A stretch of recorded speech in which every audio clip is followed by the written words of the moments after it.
La patología de las vías urinarias bajas comprenden las diferentes enfermedades que afectan desde la pelvis renal hasta la uretra, tanto en hombres como en mujeres. Y es importante recalcar que pueden ser enfermedades inflamatorias, neoplasias benignas y también neoplasias malignas. Se puede dividir, por tanto. ¿Se escuche y se ve? Sí, ¿no? Sí, doctor. Ok, seguimos entonces, continuamos. En un primer grupo de enfermedades que afectan desde la pelvis renal hasta los uréteres. Luego, las enfermedades que afectan a la vejiga urinaria, finalmente la uretra. Las estructuras que hemos mencionado anteriormente tienen en común que están revestidas por un epitelio que se llama transeccional o urotelio, que según el sitio anatómico estudiado puede tener algunas diferencias. Por ejemplo, en la pelvis renal tiene 2 a 3 capas de espesor. A nivel de los uréteres es un poco más grueso el epitelio y las capas van de 3 a 5 células. Y en la vejiga, por el proceso de la distensión, requiere un grosor un poco mayor de 3 a 7 células. En la uretra es menos, ¿no?, grueso. Aquí vemos la histología de las células transicionales, la membrana basal, la lámina propia. En la lámina propia también es importante recalcar que puede haber una capa discontinua de células de músculo liso que se llama la muscularis de la mucosa, que está presente en la mayor parte de las personas, pero un porcentaje menor puede no tener esta capa y sirve para dividir la lámina propia en superficial y profunda. Luego está la membrana basal y las diferentes capas de células hasta llegar a la superficie en que están las células en paraguas, células grandes que parecen sombras. Hay un proceso normal de maduración de células pequeñas, acúbicas y cilíndricas, que hacia la superficie se vuelven más grandes, aplanadas, son las células en sombrilla. Estas células se adhieren a través de las uroplaquinas, que es el proceso normal de maduración. En algunos casos, el urotelio o la capa de células transicionales se invagina hacia la lámina propia, conservando la membrana basal y conservando también el proceso de maduración. A esta variante histológica se le denomina los nidos de von Brunn. Los uréteres dobles constituyen una anomalía congénita que se presenta en el 2 a 3% de la población. Tenemos un riñón normal y un riñón con uréter doble. Este riñón tiene 2 pelvis renales. Cada pelvis tiene un uréter por separado que desciende y se implanta en la vejiga en sitios separados. Cuando en el descenso los uréteres se unen y se implantan en un solo sitio, se denomina uréter bífido. Generalmente son unilaterales y no tienen una significación clínica importante. Este es un riñón normal con la pelvis y el uréter con un diámetro de más o menos 0,5 centímetros. Este riñón afectado tiene una pelvis con una estenosis en la unión con el uréter. Su luz está prácticamente estenosada u ocluida. Es una enfermedad que puede afectar tanto a los lactantes como a los adultos. Produce hidronefrosis crónica. Puede afectar a los varones Es más frecuente en el lado izquierdo y puede ser bilateral en el 20%. La corrección de esta enfermedad es quirúrgica, donde el cirujano urólogo, y si es niño, junto con el cirujano pediatra, realizan una cirugía que consiste en la resección de este segmento afectado y la unión quirúrgica para la reparación. Si no se realiza la cirugía, lo que produce es una hidronefrosis crónica con atrofia cortical, una pielonefritis secundaria con un riñón terminal. Tenemos el riñón, el uréter y la vejiga. En el trayecto del uréter se puede observar aquí una evaginación sacular que protruye hacia el exterior, que histológicamente se observa como una bolsa, como un saco, donde hay una solución de continuidad del epitelio rodeado por la capa muscular, y a esta actividad se le llama divertículo. Es una enfermedad infrecuente y generalmente los pacientes son asintomáticos. Se descubren de modo incidental, pueden ser congénitos o adquiridos, y la importancia radica en que en esta dilatación sacular puede acumularse orina por éstasis y producir una infección, colonización bacteriana. Este es el riñón, la vejiga y el uréter. El uréter generalmente tiene un diámetro de 0.5 con la luz permeable. Cualquier dilatación de este diámetro se denomina hidrouréter. Cuando el diámetro es mucho mayor, puede denominarse megalouréter.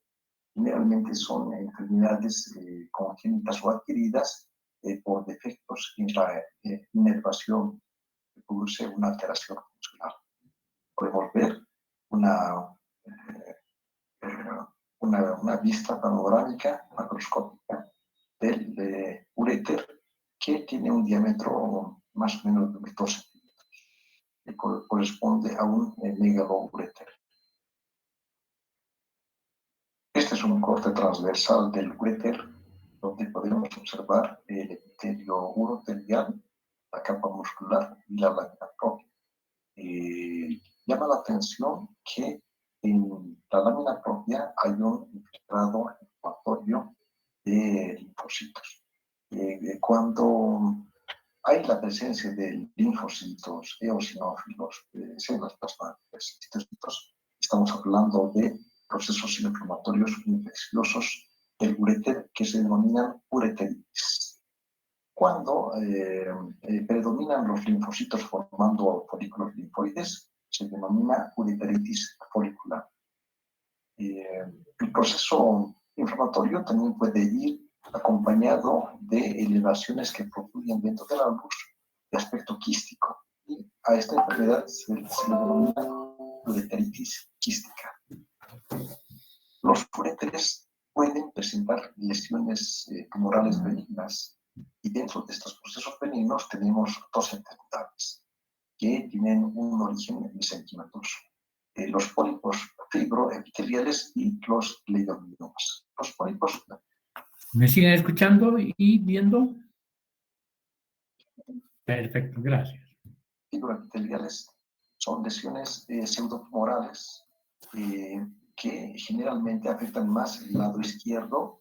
Están constituidos por un tejido fibroconectivo laxo con vasos sanguíneos que producen una elevación debajo de la mucosa y se proyectan hacia la luz.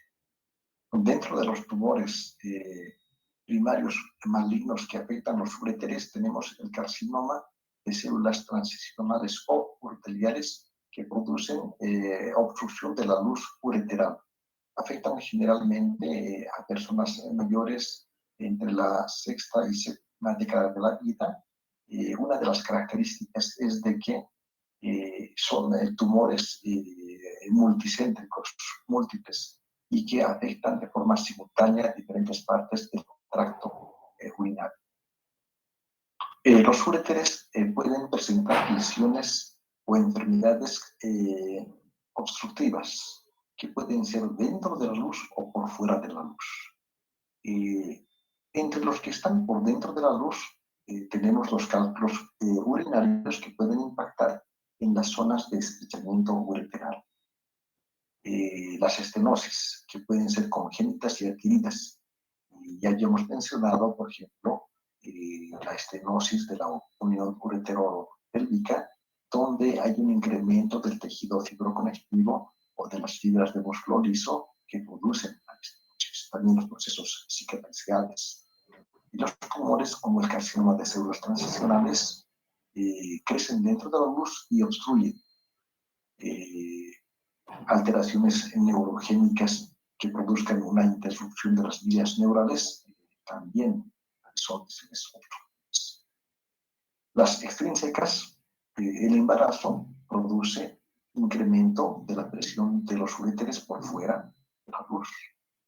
Procesos inflamatorios o cicatrizales, como por ejemplo la meningitis aguda crónica, la diverticulitis, peritonitis, producen procesos donde se incrementa el tejido fibroconectivo, el filtrado inflamatorio, por lo tanto, cicatrices por fuera de los uréteres. La endometriosis es la presencia de tejido endometrial por fuera del útero.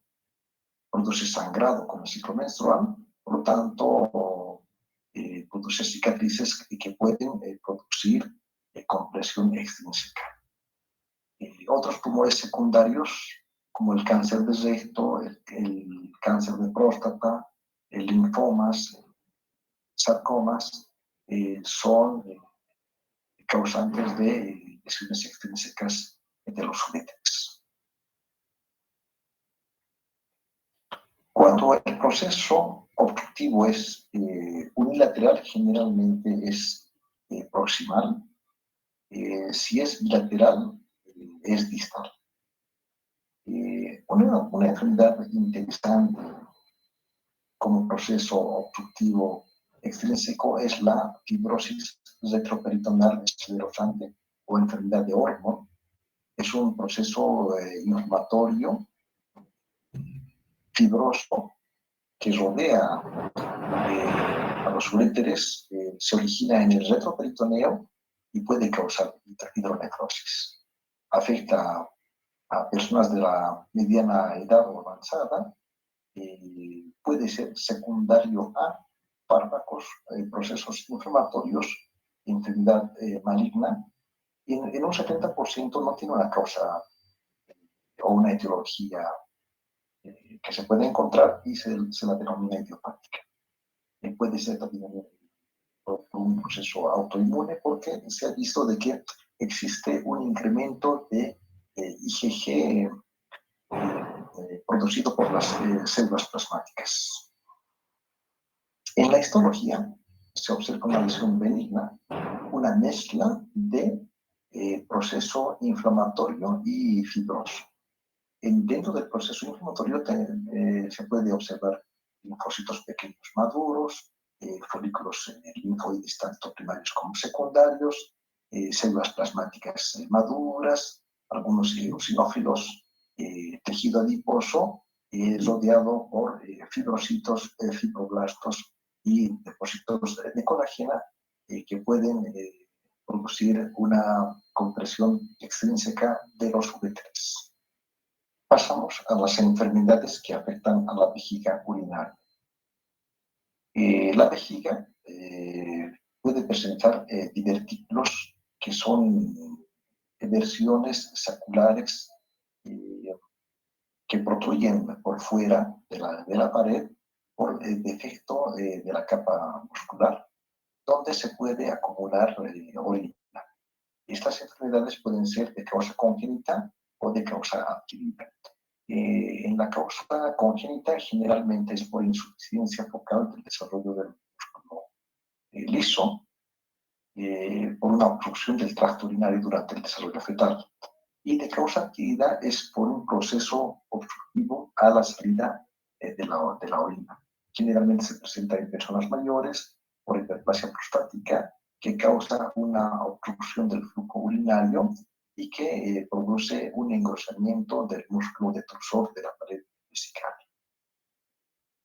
Esta es una anomalía congénita que se denomina extrofia vesical, que se produce por un defecto en la pared abdominal anterior.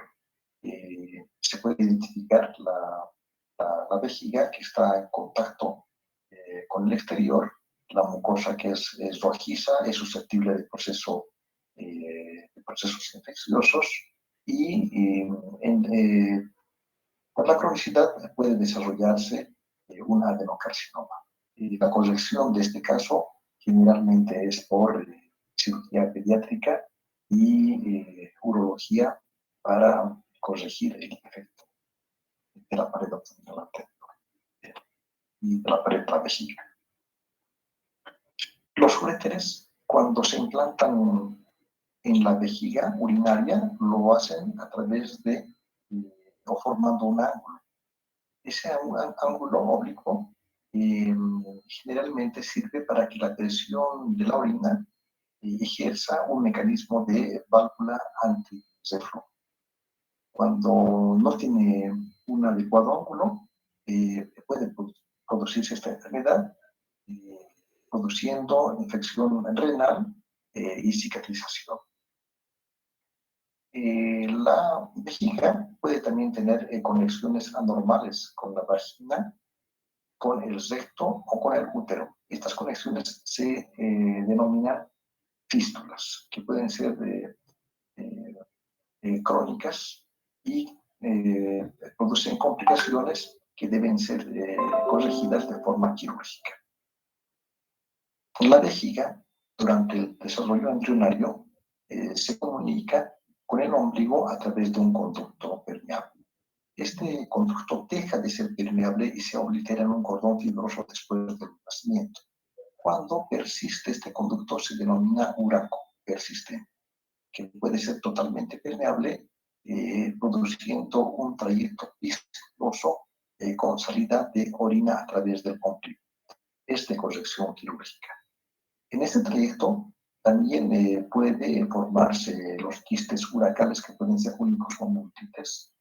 Y cuando existe un proceso inflamatorio o infeccioso crónico, pueden surgir carcinomas o adenocarcinomas a partir de los quistes uracales.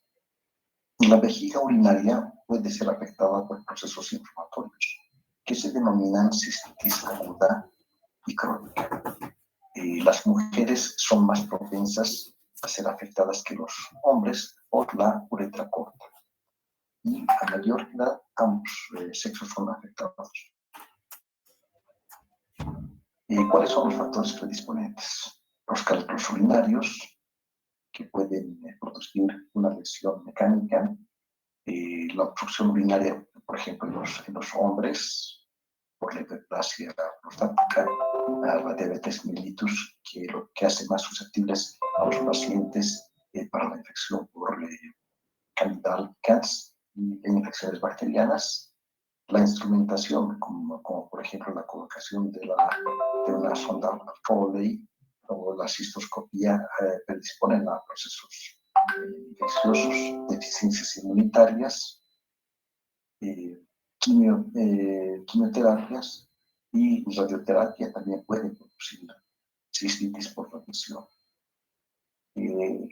¿Qué bacterias son más frecuentes? Escherichia coli, Proteus, Klebsiella, Enterobacter. La cistitis por tuberculosis es frecuente y se presenta cuando se trata carcinoma urotelial por instilación con BCG. En los pacientes diabéticos, Candida albicans, criptococos, clamidia, micoplasma. En la morfología, la mucosa urinaria se observa con un componente hemorrágico que le da un color rojizo y se denominará cistitis hemorrágica cuando predomina el componente hemorrágico. Cuando predomina el componente exudativo supurativo se denomina cistitis supurativa. Y si hay grandes áreas de solución de continuidad en toda la mucosa se denomina cistitis ulcerativa. En la morfología, la superficie de la mucosa es roca friable granular con soluciones de continuidad que se extienden a la capa muscular propia y por el proceso cicatrizal se acumulan fibrocitos, fibroblastos con colágena que produce pérdida de la elasticidad de la pared vesical. A esta entidad se denomina cistitis crónica. Cuando los linfocitos están en la lámina propia formando agregados de folículos linfoides por debajo del epitelio se denomina cistitis folicular o cistitis foliculares. Y cuando predominan los eosinófilos junto con fibrosis células gigantes se denomina cistitis eosinofílica. Este es un corte histológico donde podemos ver la vejiga urinaria con el epitelio, la lámina propia, la capa muscular y este agregado de linfocitos que forman un folículo linfoide secundario con centros lineales y con maduración hacia la periferia se denomina una cistitis folicular. Otro corte histológico donde podemos ver un proceso inflamatorio con abundante cantidad de eosinófilos que tienen un núcleo bilobulado y un citoplasma granular eosinófilo y mezclado con algunas células gigantes multinucleadas y unos focos de necrosis. Este es un ejemplo de una cistitis eosinofílica. Dentro de las formas especiales de cistitis tenemos la cistitis intersticial o úlcera de Hunner, que es una enfermedad que produce dolor, afecta a mujeres y se asocia a inflamación con fibrosis de la pared vesical. Tiene dos etapas, una fase temprana y una fase tardía. En la fase temprana hay hemorragia en la submucosa con la presencia de gran cantidad de mastocitos. Los mastocitos apoyan el corte histológico. En la fase tardía hay soluciones de continuidad con presencia de células inflamatorias, tejido de granulación y también la presencia de mastocitos. La manocoplaquia es una reacción inflamatoria vesical que se caracteriza por presentar placas blandas, amarillentas, ligeramente elevadas. En los cortes histológicos se puede apreciar gran cantidad de macrófagos espumosos, células gigantes multinucleadas y en la tensión de mucosa se puede identificar un color negruzco y al microscopio electrónico se puede identificar la presencia de los cuerpos de Michaelis-Guttmann. Otra enfermedad es la cistitis polipoide y generalmente resulta de un proceso de irritación de la mucosa vesical. Este es un ejemplo de una cistitis polipoide que macroscópicamente se puede confundir con un carcinoma papilar. ¿Cuál es la diferencia? Se puede apreciar elevaciones de la mucosa con un tallo fibrovascular, pero el epitelio presenta maduración adecuada. No hay incremento en las capas de uroteliales y estas células transicionales maduran de forma adecuada. Este es un ejemplo de cistitis polipoide. Esta es una pieza de una cistectomía donde se identifican placas de un color amarillento, blanquecino. Se puede observar que hay un incremento del grosor de la mucosa en el corte histológico. Toda la submucosa está densamente afectada por estos histiocitos espumosos de un citoplasma eosinófilo que son VAS positivo, que son BONCOSA positivo y se puede realizar el diagnóstico de malacoplaquia tanto macroscópicamente como microscópicamente. Las lesiones metaplásicas son procesos inflamatorios donde el revestimiento epitelial es reemplazado por otro tipo de epitelio. Puede ser reemplazado por un epitelio glandular, puede ser reemplazado por un epitelio escamoso o puede ser reemplazado por un epitelio de tipo nefrogénico. En la primera tenemos la cistitis glandular o cistitis glandular quística, donde el epitelio transicional se invagina hacia la lámina propia y se transforma en espacios quísticos revestidos por células cilíndricas acúbicas glandulares. La metaplasia escamosa generalmente se produce por un proceso inflamatorio crónico donde el urotelio se transforma o se reemplaza por un epitelio escamoso. Y la metaplasia nefrogénica es interesante. Con la orina también se produce una colonización de células tubulares en sitios donde exista soluciones de continuidad de la vejiga. Por lo tanto, las células tubulares producen una repoblación de la mucosa ulcerada vesical, produciendo células tubulares viables. A esta entidad se denomina metaplasia nefrogénica. Este es un ejemplo de una cistitis glandularis y una cistitis glandularis quística. En la cistitis glandularis o glandular podemos observar el epitelio urotelial con invaginaciones hacia la lámina propia en forma de túbulos. Estas invaginaciones tienen un revestimiento cilíndrico que en algunos casos se producen dilataciones ocupadas por una secreción de un color eosinófilo. Este caso es una cistitis glandularis asociada a una cistitis quística. Este es un corte histológico del trígono, porque en el trígono puede haber epitelio escamoso no queratinizante de forma normal. Pero llama la atención la presencia de estas estructuras quísticas con un revestimiento de tipo columnar colónico rodeado por denso infiltrado inflamatorio de linfocitos. Una cistitis glandularis asociada al proceso inflamatorio crónico.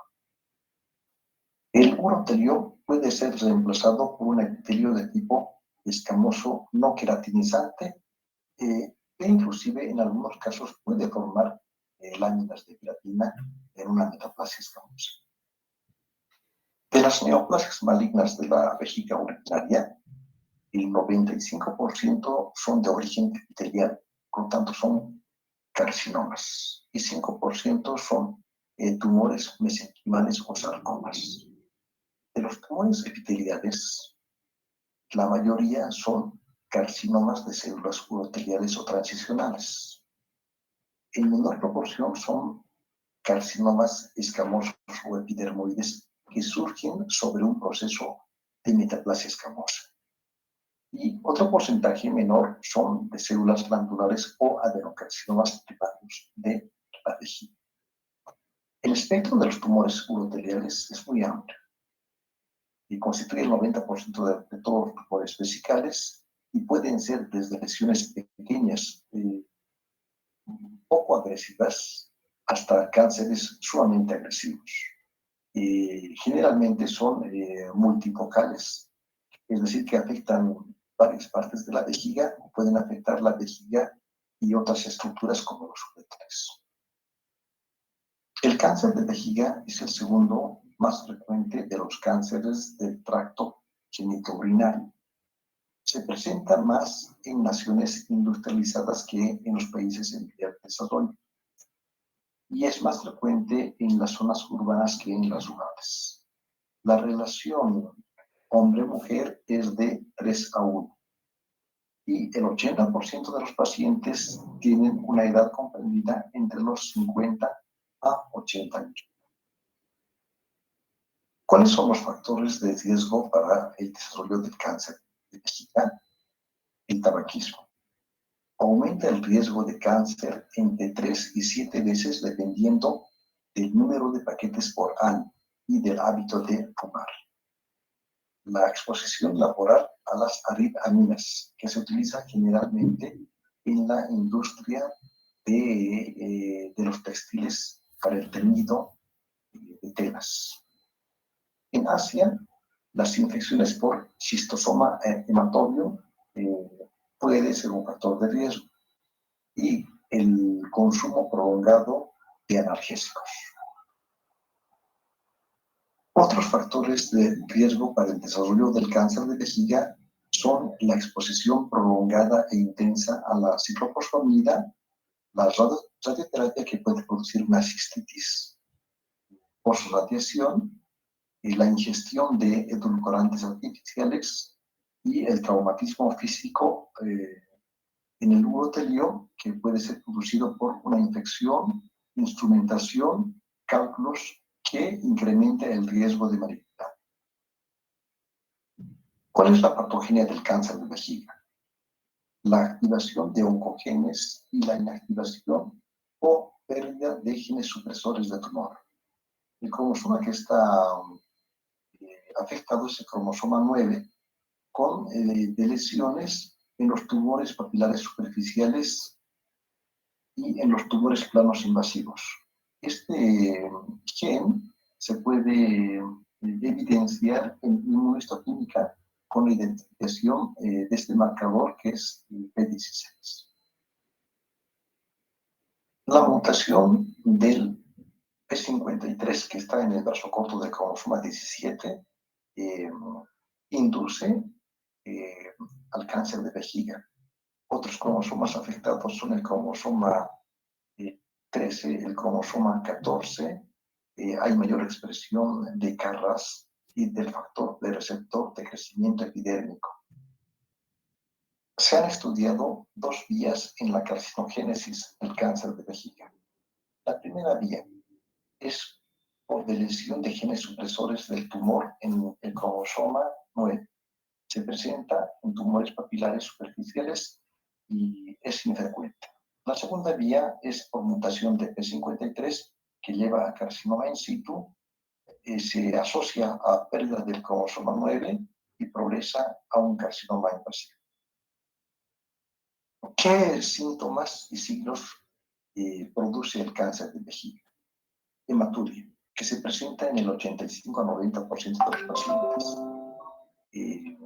Cuando un paciente tiene hematuria, se debe de enviar a patología muestras de orina seriada, 3 muestras, para identificar la presencia de células neoplásicas. En los carcinomas de alto grado se puede identificar. Sin embargo, en los carcinomas de bajo grado es muy difícil reconocer las células tumorales. El paciente puede presentar polaquiuria, disuria y en la enfermedad avanzada dolor óseo, dolor en el costado. ¿Qué signos puede presentar? En tumores grandes o invasivos, engrosamiento de la pared vesical, hepatomegalia, linfadenopatía supraclavicular, linfedema.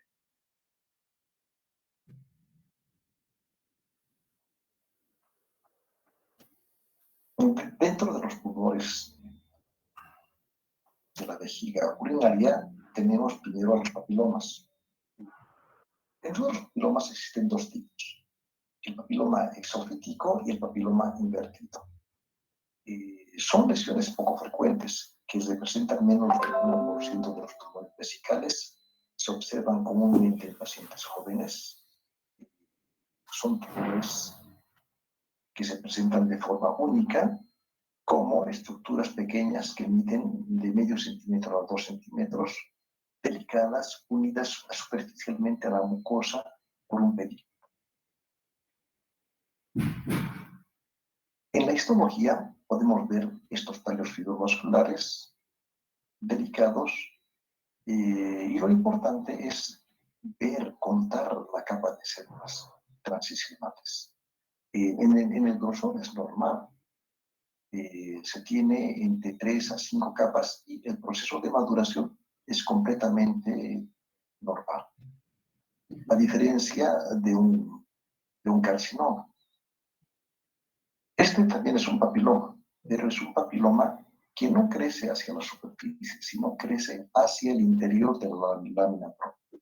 Podemos ver que estas células son células transicionales, pero maduran. Tienen 3 a 5 capas de células y la membrana basal está conservada. Es un papiloma invertido.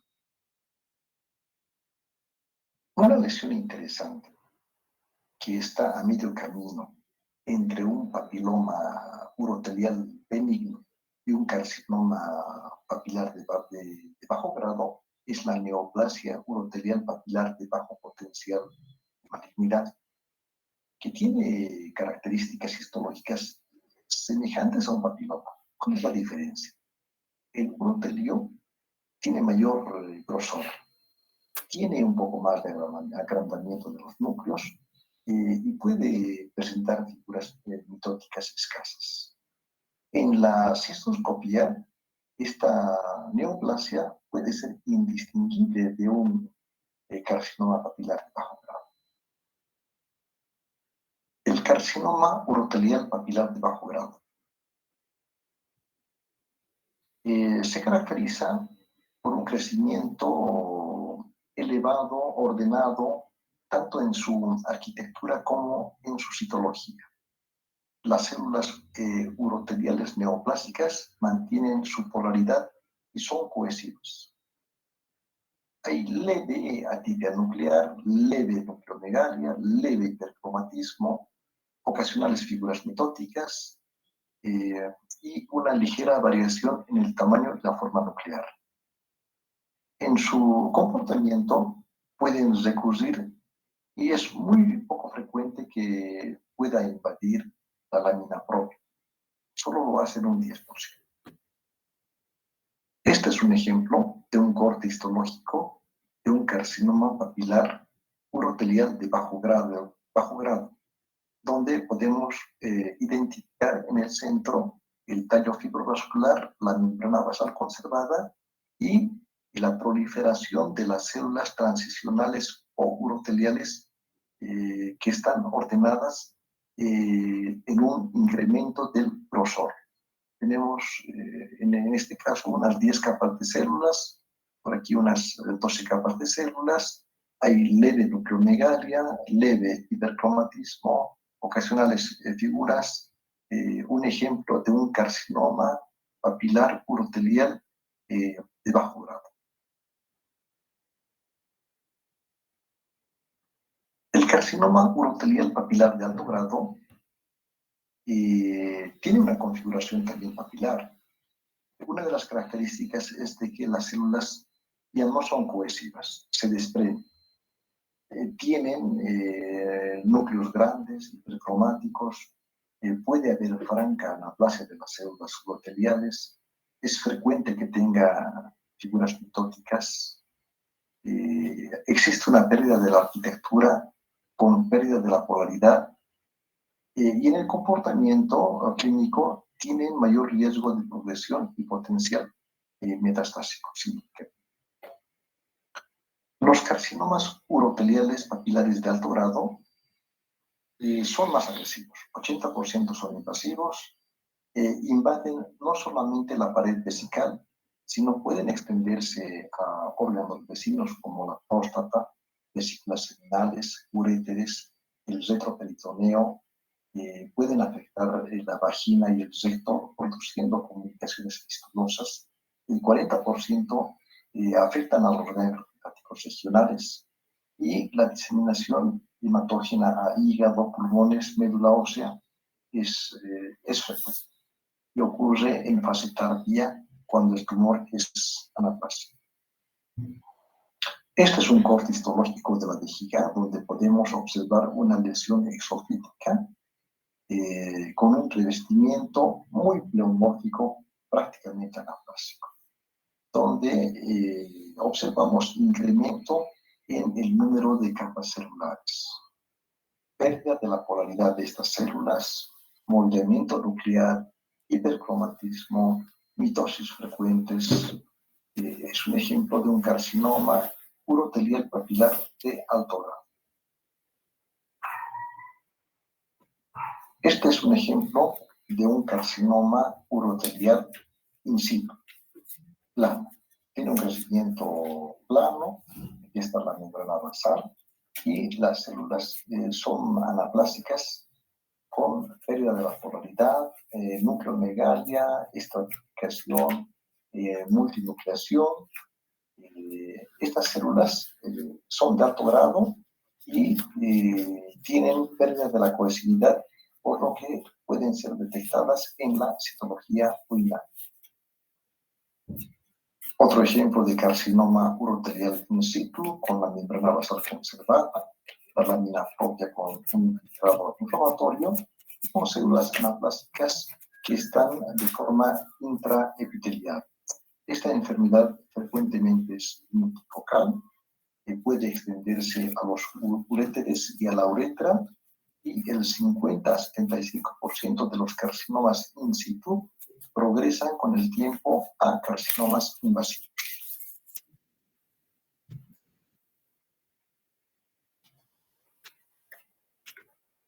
Otros tipos de carcinomas de la vejiga son los carcinomas de células escamosas, que surgen sobre procesos de metaplasia escamosa. Representan el 3 al 7% de los cánceres en Estados Unidos. En países asiáticos se asocia con cistosomiasis urinaria, con irritación o infección crónica de la vejiga.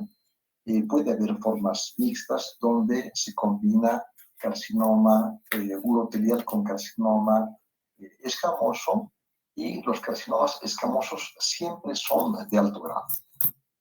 En la macroscopía, los carcinomas escamosos o epidermoides se presentan como masas elevadas, invasivas, tienen un grado de diferenciación que varía según la formación de perlas córneas, queratohialina, desmosomas, y puede afectar grandes áreas de la vejiga al momento de su diagnóstico.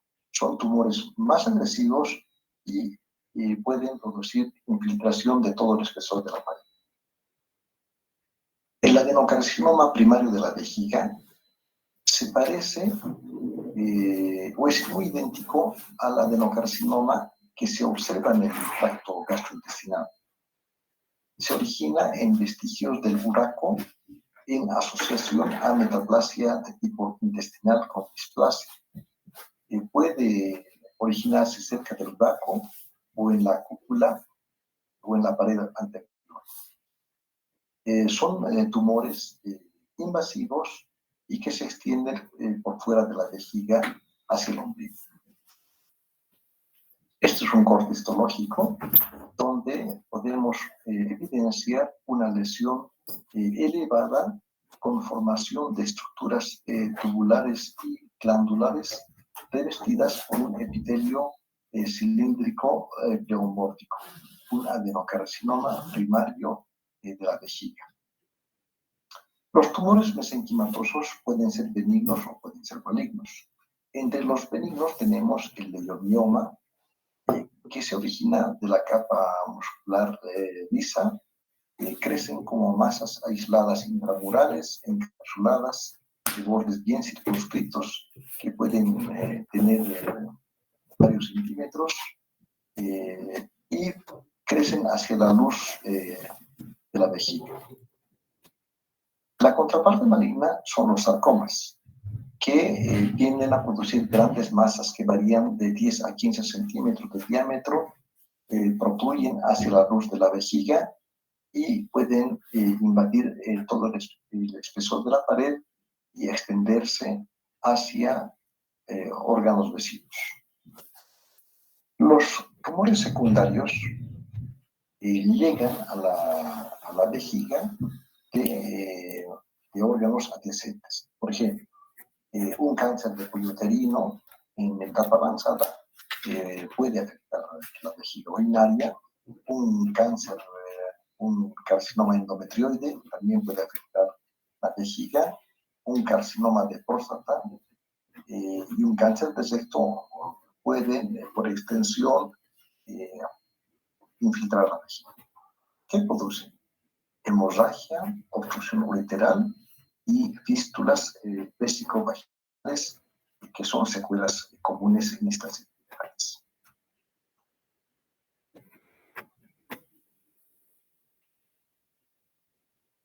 Para realizar el diagnóstico de carcinoma de la vejiga urinaria, se debe de empezar por la historia clínica, el examen físico y las pruebas de laboratorio.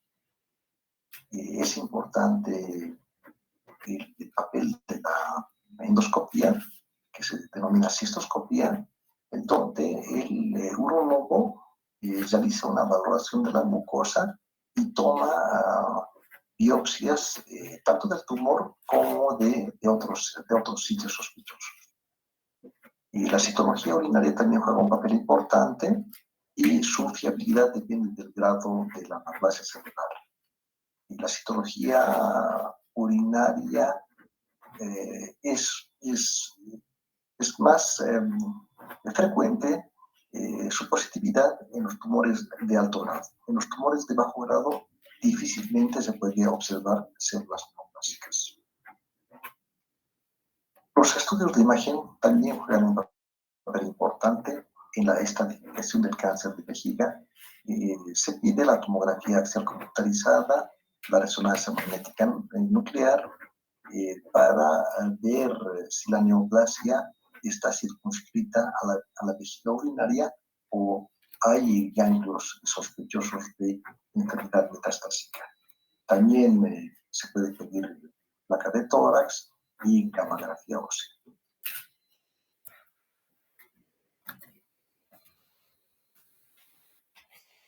Obstrucción de la mucosa vesical.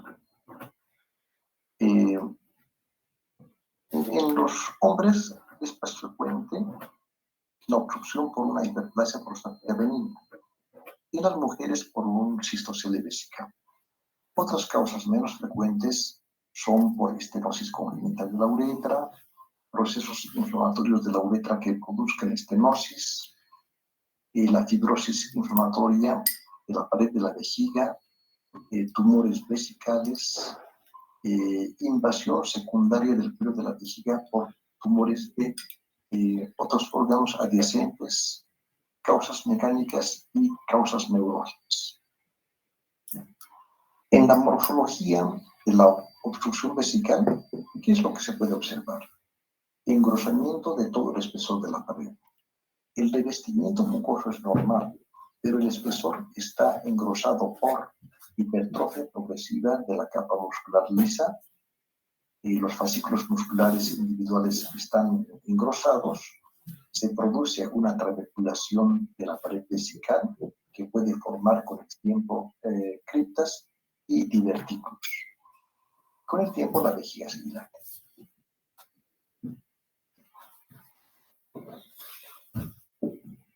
Pasamos a la uretra. Las inflamaciones en la uretra se denominan uretritis. La uretritis puede ser gonocócica y no gonocócica. Cuando es gonocócica es una enfermedad bélica. No gonocócica es producida por bacterias como Escherichia coli, Clamidia trachomatis, uretplasma. En las mujeres produce cistitis, en los hombres produce cistitis. En ambos produce dolor local, prurito y polaquiuria, y cambios morfológicos típicos de la inflamación de la uretra. Un ejemplo de una uretritis en una mujer con una secreción purulenta no gonocócica. Un ejemplo de una uretritis en un hombre con secreción purulenta de causa gonocócica. La uretra también puede presentar el lesiones tumorales y pseudotumorales. Dentro de los procesos benignos tenemos la cavícula uretral, que es una proliferación de vasos capilares con revestimiento endotelial plano, rodeado por un proceso inflamatorio de fibrocitos y fibroblastos. El papiloma de células escamosas también es una lesión benigna donde existe una proliferación del epitelio con maduración y es una lesión benigna. El carcinoma primario de la uretra es poco frecuente, puede ser invasivo y su tratamiento es quirúrgico.